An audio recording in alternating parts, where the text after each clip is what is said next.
Mais et après la mort, quelle sera ta destinée? Il y a deux destinées possibles. Le paradis ou bien l'enfer. Où seras-tu après ta mort?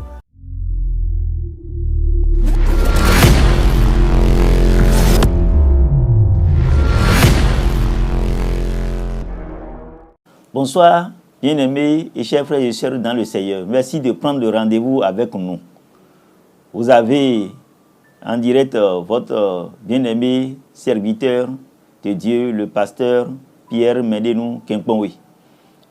Prions le Seigneur. Père, nous voulons te rendre grâce et te bénir pour ce moment heureux que nous voulons passer encore à tes pieds, pour davantage te découvrir, que ton Esprit Saint parle à chacun de nous. C'est au nom puissant de Jésus-Christ de Nazareth que j'ai prié.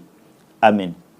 Alors, nous allons parler de l'œuvre salvatrice du Seigneur Jésus-Christ et de sa seigneurie.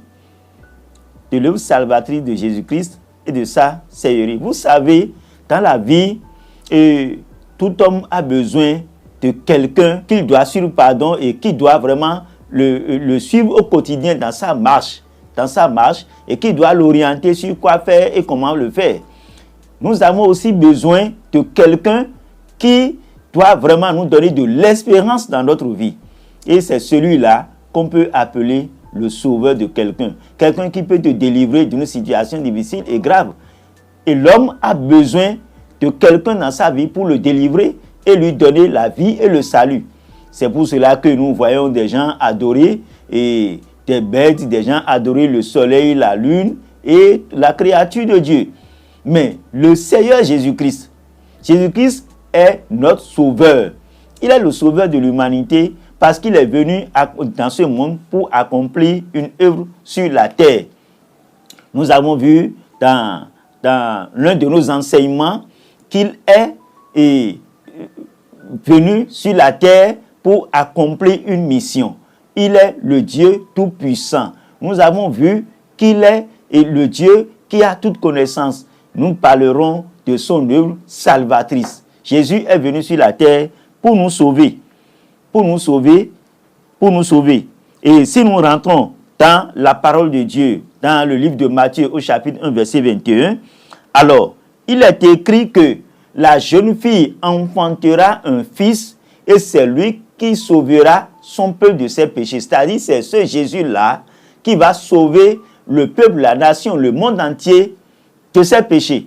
Parce que le monde a péché et est en train d'aller à la perdition. Et toi et moi, nous avons besoin d'un tel sauveur pour nous montrer la vie éternelle, pour nous conduire dans la vie éternelle. Donc, sans lui, il serait difficile vraiment d'avoir le salut.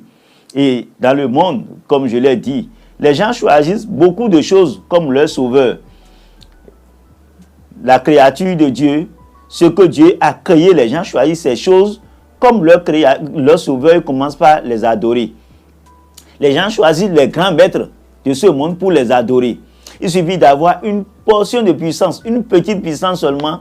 On se transforme en Dieu et les gens commencent par courir derrière soi et puis on commence par gonfler le dos soi-même pour dire qu'on est puissant, on est fort et les gens viennent pour vous adorer et on est heureux. Mais c'est dommage.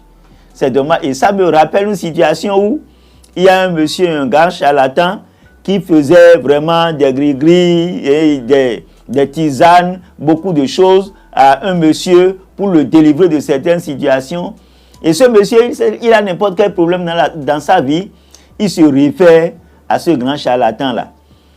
On lui prêche l'évangile, il n'accepte pas. Il rejette, il dit non, que vraiment il y a de la puissance quelque part. Un jour, pendant qu'il est en train de traverser des moments difficiles, il est allé vers ce monsieur, et vers le soir, et autour de 20 h par là, mais quand il est allé, il a vu que les gens posaient des bâches partout.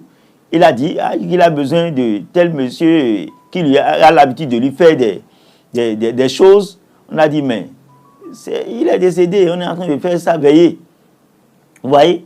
Donc l'homme est limité. L'homme n'est pas tout puissant, c'est Dieu qui est tout puissant. Nous en avons déjà parlé. Nous devons toujours faire confiance à Dieu parce que c'est Dieu qui est tout puissant. Et Jésus n'est pas ce Dieu qui meurt. et qui ne revient pas à la vie. Lui, il est mort, il est revenu de la mort à la vie. Dieu nous permettra de revenir sur ça et nous allons davantage dépouiller cela. Donc, Jésus est le seul sauveur qui puisse exister au monde. Les gens adorent les grands maîtres, comme je l'ai dit. Il y a même des serviteurs de Dieu, des pasteurs même qui se transforment en Dieu et on les adore. Mais c'est triste. C'est triste que nous-mêmes, serviteurs de Dieu, nous transformons et nous prenons la place de Dieu. Et on nous adore. Des apôtres, des bishops. Et que pourrais-je encore dire? Nous devons faire très, très, très attention. Quelle que soit ta position, tu ne dois jamais prendre la place de Dieu. C'est Dieu seul qui mérite d'être adoré. C'est Jésus-Christ seul qui mérite d'être adoré. Nous avons déjà expliqué que Jésus-Christ est Dieu. Et dans Jean 14, verset 6, il a dit, je suis le chemin, je suis la vérité et je suis la vie. Nul ne peut venir au Père que par moi. Donc, sans Jésus-Christ, ce n'est pas possible. Donc, il est le sauveur. Si nous le laissons, c'est que nous sommes perdus. Et dans Actes chapitre 4, verset 12, il a dit, il est écrit que le salut ne se trouve en aucun autre, car il n'y a sous le ciel aucun autre nom par lequel nous pouvions être sauvés. Donc, c'est seul par Jésus-Christ que l'homme pourra avoir le salut. Jésus-Christ nous a montré qu'il est notre sauveur parce qu'il est mort sur la croix. Il nous a sauvés en mourant sur la croix. Ce n'est pas n'importe qui peut donner sa vie pour les autres. Et vous voyez, si nous cherchons le salut, c'est déjà un exemple. Nous tuons des animaux, soit des coqs, soit des bœufs, soit des moutons, pour faire des sacrifices.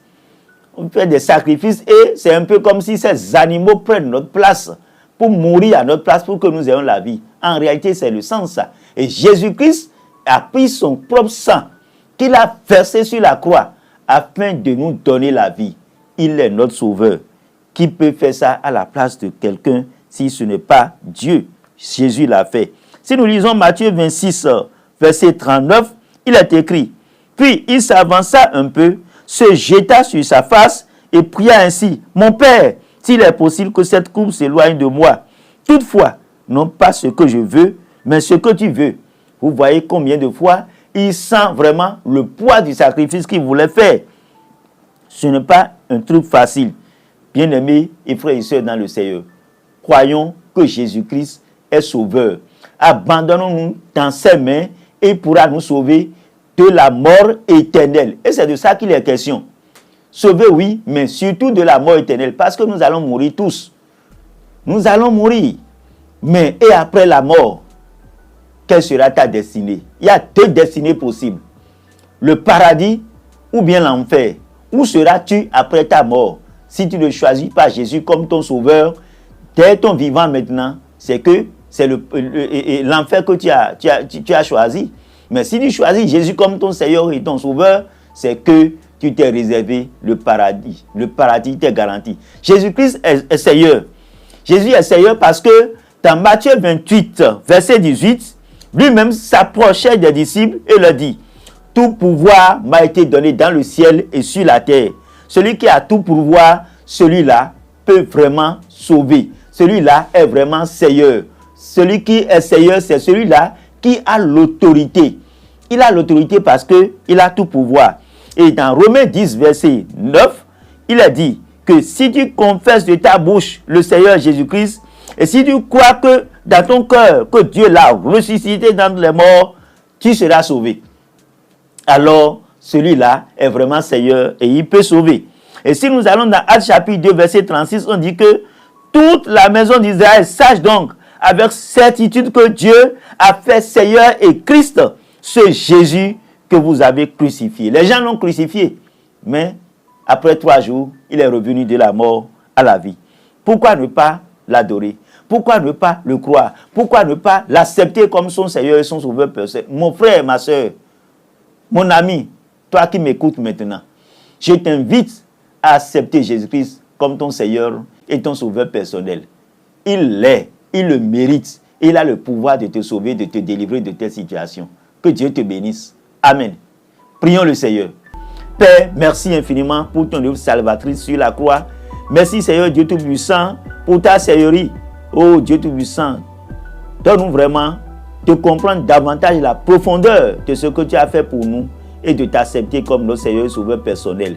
Oui, tous ceux qui m'ont écouté maintenant, celui qui est en train de prendre cette décision maintenant, Père, accueille-le favorablement et inscris son nom dans ton livre de vie. Merci. C'est au nom de Jésus que j'ai prié. Amen.